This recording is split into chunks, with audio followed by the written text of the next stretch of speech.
Dzoka zvekare ndine nyaya iri kunetsa, nyaya yaPresident Emmerson Mnangagwa yekurussia iyaya. Vanhu vakawanda vada kunyatsokunzwisisa kuti kwainge kuchitaurwa nezvei, kuri kumbonyatsokuitwa nezvei ikoko. So panapa vari kubudikira ivo President Emmerson Mnangagwa vari kubudisa paofficial Facebook page ravo vari kunyora kuti I had the honor of addressing the 27th St. Petersburg International Economic Forum SPIEF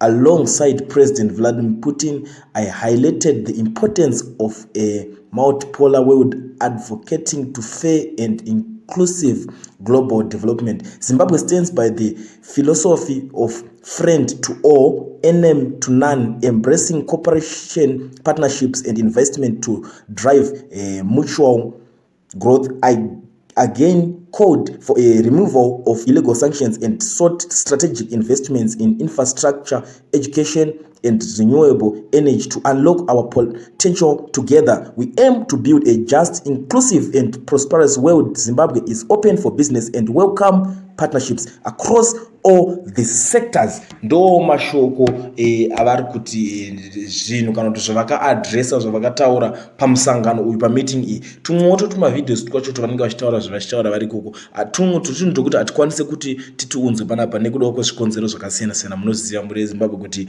ukangoplaya mavidhiosi evanhu vakaita sevaya vanenge vakusanganisa necopyright. Asi ndo mashoko avari kutaura kuti ndo zvinhu zvavanga vari kufambira ipapapa. Paneka kuzochema-chema vachiti hanzi illegal sanctions, hanzi achikumbira kuti azobviswa.